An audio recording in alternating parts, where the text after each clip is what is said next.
Troliai mumiai.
Burtininkas.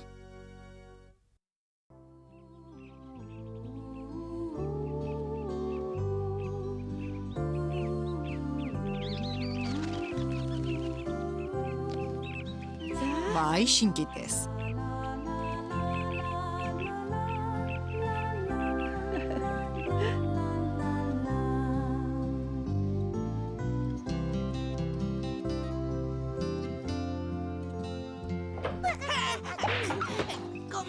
Atleiskite, mumė mama.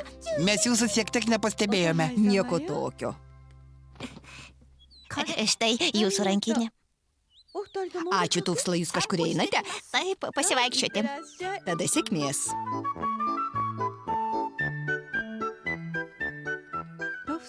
Panašu, kad Tufsla ir Bifslas tapo pilnateisiais mumių slėnio gyventojais. Maisto jiems reikėjo nedaug ir jie buvo tokie maži, kad jie net galėjo be problemų pasiekti pieštuką užkritusi tarp lentų prieangyje. Štai puikiai vieta slėptuviai. Niekas niekada jos ten nesuras. Nagi, Bifslai, atneškim čia mūsų lagaminą. Manai, kad mūsų kambaryje jis nėra saugus? O ką tu pasakysi, jei kas nors ten užeis, kol mes čia? Manau, kad tau nelabai tai patiks. Manau, kad troliai mumiai per geri, kad padarytų ką nors blogą. Apie juos aš ir negalvojau, o jei kas nors iš svečių užeis, pas juos juk bet kas gali apsistoti. Frekensnork! Tu man pamelavai, mažylėmiu. Kas aš? Muminukas turi tą kriauklę, kurią aš jam padovanojau, o tu sakai, kad nebeturi. Tai neįmanoma. Mumė mama atidavė ją morai. Aš ten buvau ir mačiau. O aš mačiau ją savo akimis. O tu tikra, kad ten tikrai ta pati kriauklė? Žinoma, kad ta pati, aš netokia kvaila. Taip, kažkoks stebuklas. Aš juk mačiau, kaip ją atidavė. Aš to jau pateinu pas muminuką, to paklausti. Tai ne pati geriausia mintis, bet aš buvau sąžininga, Frekensnork. Na, kas dar? Aš nusprendžiau, kad nuo šiol sakysiu tiesą ir tik tiesą. Nejaugi. Aš dar kai ką įdomaus tau turiu. Apie ką?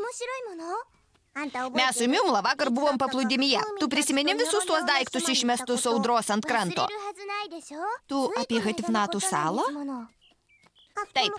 O pameni tą skulptūrą, kuri taip patiko muminukui? Na tai, išdažyta moteris iš medžio, ji buvo labai graži. Žinoma, prisimenu. Muminukas norėtų ją gauti. Kas iš to? Ji dabar paplūdimyje visai tokia pati. Tokia pat graži. Nejau tokia pati. Taip, aš pamenu gražų jos veidą, nors ji ir be kojų. Bet juk tai tik kvaila medinė lėlė. Aš jį suprantu. Jos nuostabios akys ir puikūs ilgi plaukai. Mažylėmiu, na ir ką jis surado toje kvailoje lėlėje? Patikėk, tik mūsų kvailutis muminukas galėtų įsimylėti į medinę lėlę ir matyt svajoja apie ją kiekvieną naktį. Manai, kad ji dar ten? Žinoma, Frekensnork, jei dar kas nors jos nerado. O kaip manai, vandeninas galėtų ją nunešti atgal? Kam visi tie kvaili klausimai, Frekensnork? Na, muminukas išvyks jos ieškoti, jei apie tai sužinos. Ir? Tai bus siaubinga, man net baisu pagalvoti.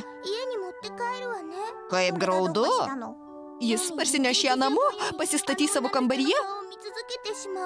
O man atrodo, kad ji nepralys pro duris. O po to jis atsisės šalia jos ir žiūrės į ją įsimylėjusiomis akimis. Kur bėgi? Aš maniau, kad eini pas trolius mumius. Ejau, bet mano planai šiek tiek pasikeitė.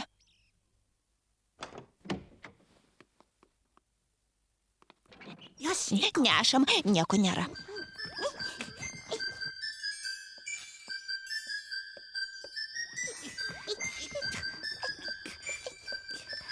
Ei, juk jūs dar neišvykstate? Ne, mes tik einame. Tada kam jums lagaminas? Galima tavęs kai ko paprašyti? Žinoma. Labai ačiū, muminuk. O, jokių problemų. Manau, kad jis jums šiek tiek didokas. Mes jau galim jį paimti. Nesijaudinkit, jis visai lengvas. A, na taip, tai turbūt slapta vieta, kurios aš neturėčiau pamatyti. Pasimatysim vėliau. Neužtrukite. Prašau, tik niekam nesakyk. Žinoma, nesakysiu.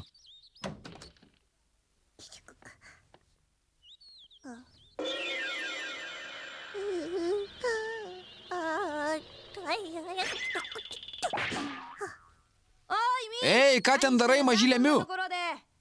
Leidžiuosi žemyn, o ką nesimato? Tu tam per maža? Atstumai tarp lentelių tau per dideli. Oi, tu tik žiūrėk.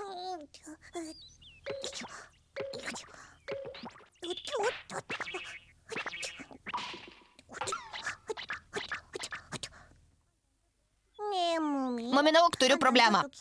Nieko prieš, jei aš tavęs kai ko paklausiu. Klausk. Ar mumė mama Morai atidavė Freken Snork kriauklę? Taip, tu teisi. Tada pas tave ir pas Morą ji būti vienu metu negali? O čia tu klysti. Taip, negali būti. Tu negali jos turėti. Na, Morai atidavė kitą kriauklę. Juk tai netiesa. Na, tiek to, aš tik nenorėjau liūdinti Freken Snork. Ir apie tai jai nesakiau. Tai kodėl tu man nesakei teisybės? Todėl, kad tai paslaptis. Aš noriu žinoti. Nagi, muminuk, pasakyk savo paslaptį. Tada aš pasakysiu savo. Tu apie ką? Didelė paslaptis. Nagi, pasakok. Ne. Tu pirmas. Na jau ne, pirma tu. Pasakykim vienu metu. Gerai. Pasirengusi? 1, 2, 3. Na, po to, kai atidavėme kriauklę Morai, aš supratau, kad nuliūdinsiu Freken radome tai, Snork. kas tau gali patikti, medinė skulptūra. Ką tu pasakei, statula? Taip. Šalia uolos palauk, tu nebaigiai sakyti savo paslapties. Vėliau pasakysiu. Tai nesąžininga, tu turėjai dabar pasakyti.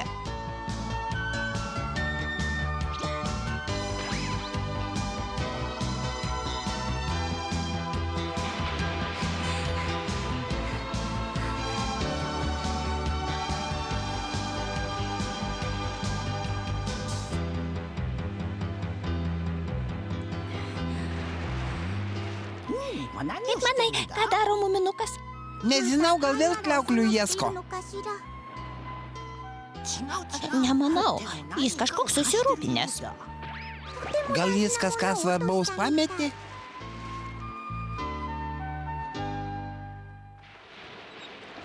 Ir toli dar mums plaukti? Taip toli, kiek turi jėgų. Man atrodo, kad jau ir taip toli. Aš turiu būti tikra, kad ši skulptūra net plauks atgal. Mums reikia nuplaukti toliau. Mes ir taip toli, aš pavargau. Ne, bangos gali ir vėl jį išmesti į krantą. Ir kluok toliau.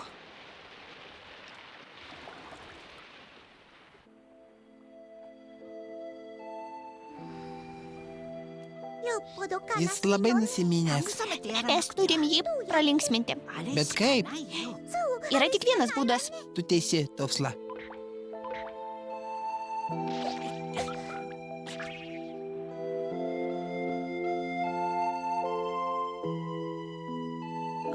Sveiki. Tu toks nusiminęs, muminuk, bet mes žinome, kaip tave pralinksminti. Tu juk nieko prieš? Ne, Bet jūs neprivalote to daryti, man viskas gerai. O kas, jeigu mes tau parodysime, kas yra lagamine? Tu nori pamatyti muminuk, tai labai įdomu. Ne jau iš tikrųjų, parodysite.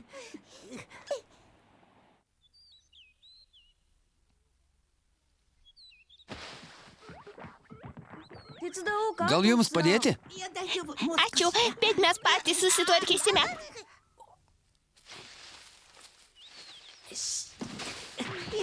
Ačiū, muminuk. O dabar mes atidarysim. Taip, dabar 1, 2, 3. 3. Tai bent gražumas, prisiekiu savo uodegą. Tau patiko? Dar klausėte? Tu juk niekam nepapasakosi. O ne. Tai labai gerai. Tai puiku.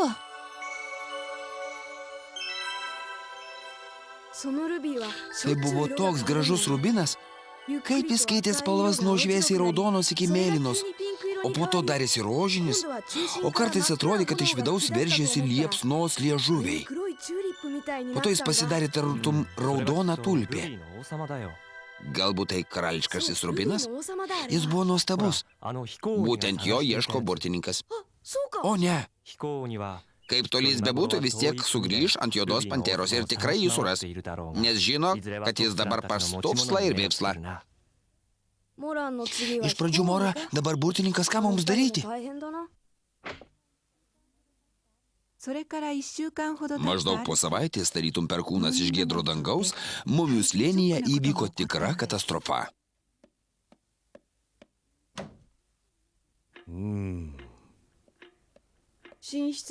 Ne, miegamajame jos taip pat nėra. Labai keista, o kur tu paskutinį kartą ją matei? Aš įsitikinusi, kad kažkur čia, brangusis. Na kągi, gal jis sode? Ne, aš šiandien čia nebuvau. Prapuolė mumės mamos rankinė, kuri buvo pilna reikalingų daiktų, tokių kaip kojinė, saldumynai ir virvelės. Kas atsitiko, mama? Aš negaliu surasti savo rankinės ir be jos jaučiuosi kažkokia pasimetusi. Mume, mama, aš gausiu apdovanojimą, jei ją surasiu? Taip, mes suruošim nuostabią šventę su pyragėliai, želė ir kitais skanumynais ir svarbiausia, niekam nereikės eiti praustis ar anksti eiti miegoti. Aš surasiu ją, mama. Ne, tai aš padarysiu.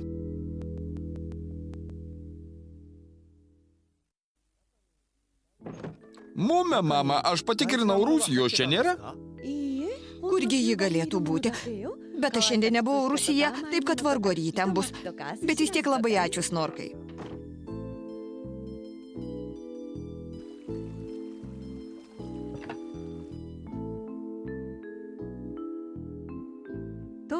Dingus rankiniai, mumių slėnyje viskas vyko ne taip. Ir greitai visi buvo užsiėmę jos paieškomis.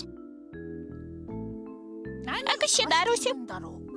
Ko jie visi ieško?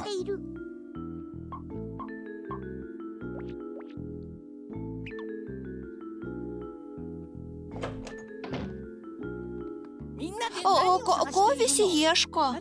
Mano rankinės Tufsla. Su graziomis mažomis kisenėlėmis? Taip, tai būtent jos. Jau visą dieną negalime surasti. Gal ir jūs padėsite ieškoti? Juk joje taip puiku miegoti. Tu taip pat manai. Mumė, mama taip nusiminusi. Turbūt geriau ją grazinti.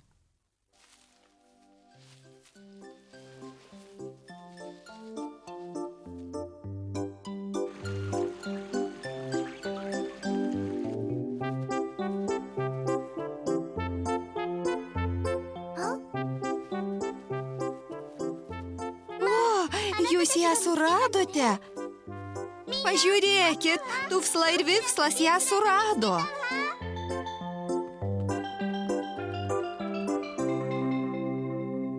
O, ačiū. Kur jūs ją suradote? Krūmuose šalia medžio su baltais paukščiais. Taip puiku. Surenkime vakarėlį mamos rankinės suradimo progą. Kas už? Kaip žinote, ši šventė yra Tufslos ir Vifslo garbei, kurie surado mamos rankinę. Aš taip pat noriu padėkoti visiems dalyvavusiems rankinės paieškoje. Pakelkime taures už mūsų herojus, už Tufslą ir Vifslą, suradusius mamos rankinę, be kurios mumių slėnis būtų visai kitoks. Į sveikatą.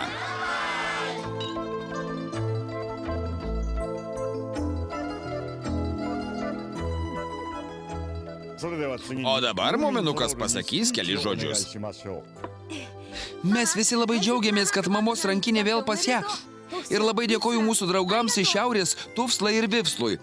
Ir kadangi tai labai neįprastas reginys, padėkokime jiems už tai, kad jie apsisprendė parodyti, kas yra pas juos lagamine. Ir aš manau, kad jūs labai nustebsite. Prieikite arčiau, Tufslai ir Vifslai. Ar jūs pasirengę?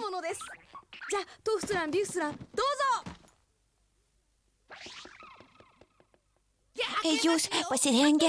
Visi pasirengę? 1, 2, 3.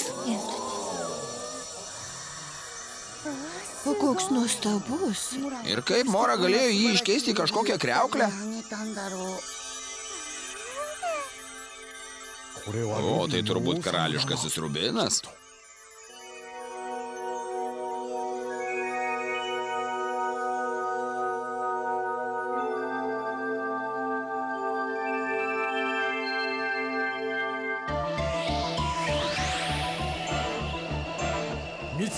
Karališkasis rubinas, pagaliau aš jį suradau. Tai burtininkas.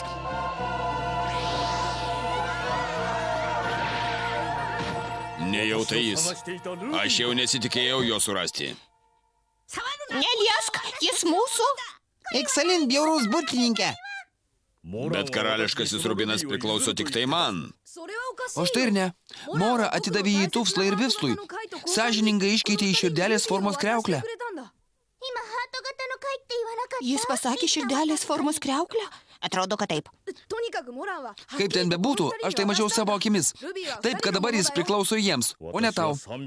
Aš 300 metų dieną naktį visur jo ieškojau. Kaip bebūtų gaila, bet tai nieko nekeičia. Pažiūrėkim. Ar nenorite jo iškeisti, pavyzdžiui, į 2 deimantų šachtas? Ne, mums nieko nereikia.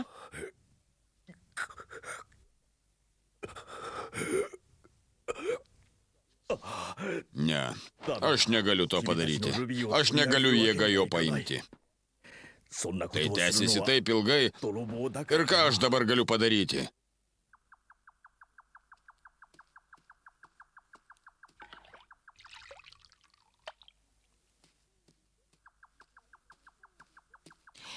Išgerkite šiek tiek punšo. Jis visai neblogas.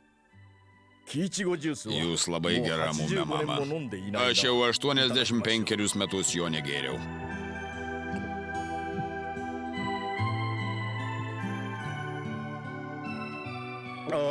Puiku. Mes čia švenčiame, ponia burtininkė. Gal dar truputį?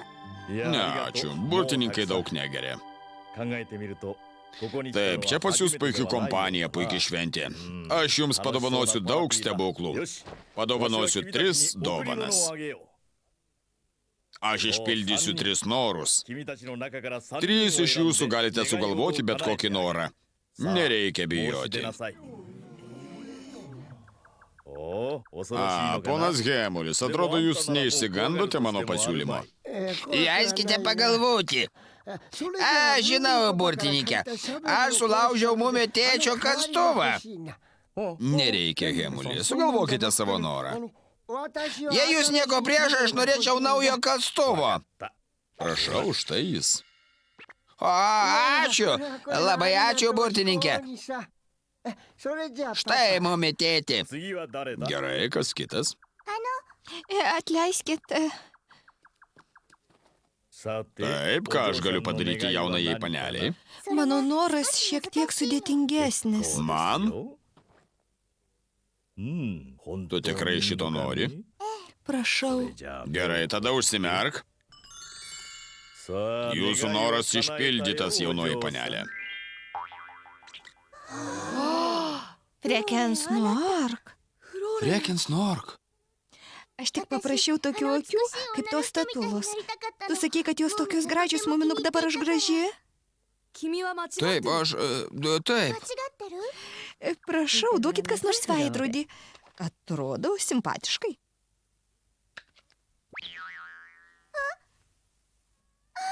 Tai siaubinga.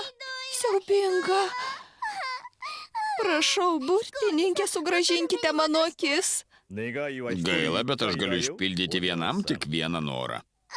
Tai labai svarbu. Aš prašau. Pone burtininkė, ar aš galiu pasakyti norą? Be abejo. Auksinę karietą arba kalnų krištolo taurę, viską, ko norėsi. Auksinių monetų maišą. Tu gali tapti tikrai turtingas, muminuk. Atleiskit, bet muminuko noras paskutinis. Aš žinau, kodėl tau nepaprašius 2 maišų, o mes vėliau pasidalinsime, ką pasakysi. Nesnifai. Aš žinau, ko noriu. Muminuk. Pone burtininkė, prašau, sugrąžinkite Frekensnork jos ankstesnės akis. Negalvok apie tai, jei viskas gerai. Prašyk maišą aukso. Noras sugalvotas ir įvykdytas. Na štai, pažiūrėk. Ir kitą kartą prieš sugalvodama norą gerai pagalvok. Muminuk.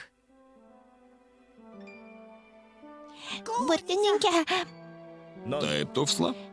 jeigu jūs pildote tokius norus, tai kodėl nesugalvojate norų savo? Bijau, kad mano burtai veikia tik kitus žmonės. Burtininkė, o mes galime sugalvoti norą jums. Tai įmanoma? Prašome. Na kągi, manau, kad tai įmanoma. Na, prašau, tai labai svarbu. Na gerai, jei jis ne jums, Mes norime tokio paties rubino, kaip šis. bus padaryta.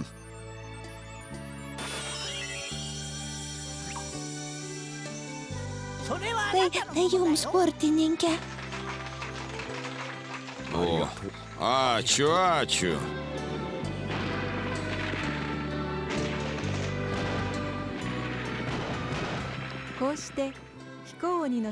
Būtent tai po 300 mečių paieškų burtininkas surado savo laimę. O mumių slėnyje niekada dar nebuvo tokios šventės. Visi buvo laimingi, gal išskyrus Snifą, kuris taip ir negavo auksinių monetų maišo.